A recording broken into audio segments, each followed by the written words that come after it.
चौक चौराहे की डिबेट नहीं है। आदमी को आप प्लीज अजहरी जी मैंने गलत भाषा पर टोका। अजहरी जी सुनिए प्लीज, गलत भाषा थी, मैंने टोक दिया। अपनी बात में नहीं है। अरे मत औकात दिखाइए ना, आपको भी रोक रहा हूं। औकात दिखाने के लिए नहीं बुलाया अजहरी, आपको औकात दिखाने के लिए नहीं बुलाया। सूर्या मैथिल की गलत भाषा थी, मैंने तुमको रोक दिया। उनके लिए बोलेगा नहीं बोलेगा? इतना प्यार क्यों है पाकिस्तान के लिए? अबे मैं तुझसे पूछ रहा हूँ अमेरिका और चीन के बारे में क्या कहेगा तू? फिलिस्तीन के लिए जो रूस और यूक्रेन को अपना बाप मानते हैं, क्या कहेगा उनके लिए? क्यों दिखाओगे भैया? तभी तो मैंने तमीज कहेगा कि ये रिश्ता क्या जो बात कर रहे हैं वो बात करो। बोलना सबकी आवाज डाउन करिए, पीसीआर सबकी आवाज डाउन करिए, पीसीआर सबकी आवाज डाउन करिए। मैं आप दोनों लोगों से कह रहा हूं, आप चौक चौराहे पर नहीं बैठे हो। मैं बार बार कहता हूं क्या भाषा क्या शब्द होंगे सर, आप लोग टेलीविजन पर तय करके आया करिए, वरना मत आया करिए। सूर्या मैथिल की गलत भाषा थी, मैंने रोक दिया अजहरी जी। आपको रिएक्ट करने की जरूरत नहीं थी, और रिएक्ट कर भी दिया तो आपको फिर उसके बाद आगे बढ़ जाना चाहिए था। आवाज इनकी अब करिए और अपनी बात रखिए सर, बिना पर्सनल हुए। डिबेट आपको कंट्रोल कराना नहीं आती है। अरे मुझे डिबेट कंट्रोल कराने आता है कि नहीं आता है, मुझे सीख मत दीजिए। एक तरफा बोलते हो आप। अजहरी जी एक तरफा बोल रहा होता तो सूर्या मैथिल को रोकता नहीं, एक तरफा बोल रहा होता तो सूर्या मैथिल को रोकता नहीं, आपके खिलाफ जहर उगलने देता। लेकिन मैं अपने मन पर किसी को जहर उगलने नहीं दूंगा, किसी के खिलाफ। सुनिए, और अगर आपको अपनी बात रखनी है तो सर तो रखिए। जब आपने डिबेट की शुरुआत कराई थी तब आपने कहा था योगी जी ने हिंदुस्तान के हिंदुओं को एक मैसेज दिया। अब आप क्यों नहीं बोल रहे वो बता रहे, उन्होंने उसके लिए कहा। मैं तो दोनों सवाल कर रहा हूं अजहरी जी, कि हिंदुस्तान के हिंदुओं को सवाल कर रहा हूं, मैं दोनों सवाल कर रहा हूं। हिंदुओं को मैसेज दिया कि इसके दो पहलू हैं, या तो एक तो सबकी एकजुटता का बयान दिया और एक तो हिंदुओं की एकजुटता का बयान दिया। दोनों में गलत क्या है, मुझे इसका फर्क समझा दीजिए। और आपने अपने पर क्यों ले लिया कि ये एंटी मुस्लिम है? सुनिए, योगी जी किसी मंदिर के पुजारी होते सिर्फ, योगी जी किसी मठ के मठाधीश होते सिर्फ, योगी जी सिर्फ योगी होते तो हम ये सवाल करते ही नहीं। योगी जी एक संवैधानिक देश के एक बड़े सूबे के संवैधानिक पद पर बैठे हुए हैं, इसलिए हम ये सवाल तो क्या गलत है इसमें अजहरी जी?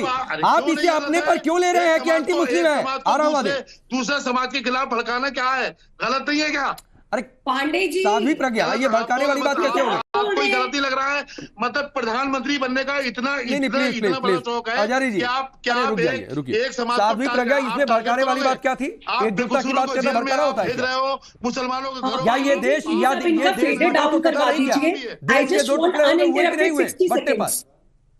आप बताइए, आप इनका फेडर डाउन करवा दीजिए प्लीज, अदरवाइज ये नॉन स्टॉप। नहीं बोलिए, आपकी आवाज होने जा रही है, बोलिए। देखिए पांडे जी, सबसे पहली बात ये है, अगर आप योगी आदित्यनाथ जी के बयान को राजनीतिक चश्मे से देखें, सामाजिक दृष्टि से देखें या राष्ट्रवाद की दृष्टि से देखें, तो मुझे तो तीनों पैमाने पर उनका बयान बिल्कुल सही नजर आता है। वो जागरूक कर रहे हैं अपने देश के हिंदुओं को, सनातनियों को, और इसमें गलत क्या है सचेत कर रहे हैं। आप पाकिस्तान में देख लीजिए हिंदुओं की क्या हालत है, बांग्लादेश में देख लीजिए वहां पर माताओं बहनों बच्चों के साथ क्या हो रहा है, और उसके बाद बहुत दूर क्यों जाते हैं, भारत में ही देखिए पिछले साल भारत में क्या स्थिति थी, क्या भूल गए। क्या करना चाहते हैं? जगदीश शर्मा भी बैठे हैं, आदिल भी अपनी बारी का इंतजार कर रहे हैं, तो रुक जाइए। आपके पास आया था, आपने अपना समय जाया किया, तो ये आपकी गलती है। अभी रुक जाइए, साध्वी प्रज्ञा को बोलने दीजिए। जी देखिए राकेश जी, आप भारत की ही स्थिति देख लीजिए। भारत में पिछले साल याद है ना आपको, सर तन से जुदा के नारे ही नहीं लगे थे, बल्कि सर तन से जुदा हुआ भी था। हम हर बार बोलते हैं कि भारत में एकता होनी चाहिए, हिंदू मुस्लिम सिख ईसाई सबकी एकता होनी चाहिए, लेकिन जब जब आतंकवाद हमले होते हैं तो वो एक ही धर्म के लोग क्यों निकलते हैं, आप मुझे बताइए। क्या प्रॉब्लम है उस धर्म के अंदर? कहां से कट्टरवाद ने जन्म लिया भारत के अंदर? सुनिए मैडम, मैं एक तो उधर जा नहीं रहा हूं कि आतंकवाद में किस धर्म के लोग होते हैं नहीं होते हैं, मैं उसका धर्म देखने के लिए नहीं बैठा। मेरा सवाल ये है, अरे अजहरी जी रुकिए ना भाई, यह सवाल मुझे करने दीजिए। अभी आप डिबेट नहीं करा रहे हैं, आपको एंकर के तौर पर नहीं रखा गया है। अभी रुक जाइए, आपकी बारी आएगी, आ जाऊंगा आपके पास, तो रुक जाइए। साध्वी प्रज्ञा, जो अजहरी आरोप लगा रहे हैं कि ये भड़काने वाला स्टेटमेंट है, ये भड़काने वाला स्टेटमेंट कैसे है?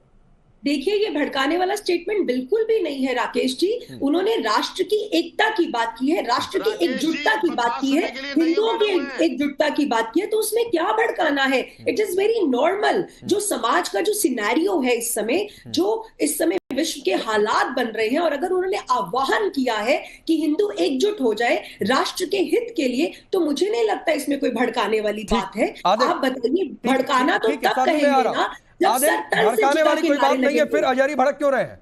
आपको भी लग रहा है क्या कि इसमें भड़कने वाला कुछ है? भड़क रहे हैं क्योंकि उनका काम है भड़कना। उनको तो पॉइंट चाहिए, उनको मुद्दा चाहिए, और मुद्दा तो वो निकाल ही लेंगे। रुकिए साध्वी प्रज्ञा, रुकिए बोलिए। अजहरी साहब तो खुद बैठे हुए, आप उन्हीं से पूछ लीजिए। लेकिन राकेश भाई, है ना, साध्वी प्रज्ञा रुकिए, अभी आदिल से सवाल है, का प्रयोग कर रहे हैं, क्या ये होगा अब यहाँ पर? हाँ ठीक है, बोलिए आदिल। राकेश भाई, पाकिस्तान की बात आ गई।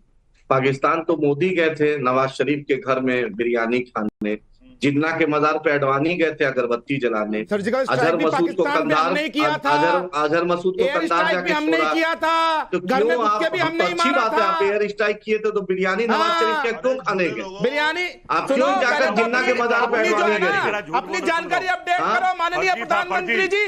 क्यों बिरयानी खाने गए थे? समझ में आ गया? तो बिरयानी भी वेज बिरयानी होता है। तुम्हारे दिमाग में पाकिस्तान रहता है क्योंकि तुम रजाकारों के वंशज हो। देख लीजिए आप देख लीजिए, तोड़ने वालों के वंशज हो, इस मेंटल को देखिए, तोड़ने वालों की देखिए कहां से जोड़ रहा है वो तुम्हारे अंदर है। इस मेंटल को देखिए, दिमाग में बिरयानी और पाकिस्तान लगा रहता है। मैंने ये पूछा था कि बांग्लादेश के अंदर हिंदुओं का नुकसान हो रहा है। एक मिनट सूर्या मैथिल, रुकिए। आदिल अपनी बात पूरी करिए। मेरा यही बात कहना है कि जिन्ना के मजार पे लाल कृष्ण अडवाणी बीजेपी के राष्ट्रीय अध्यक्ष, मत जाइए ना, आपकी पार्टी के नेता हम तो नहीं गए थे, किसकी मजार पर गए पूछूंगा तो फिर आप जवाब नहीं दे पाएंगे। आप पूछिए, हम जवाब देंगे। हम पाकिस्तान और बांग्लादेश नहीं तो औरंगजेब की मजार पर आप चले जाए। मैं नहीं उधर डिबेट नहीं डिरेल करना चाहता हूँ, प्लीज मैं डिबेट नहीं डिरेल करना चाहता हूँ।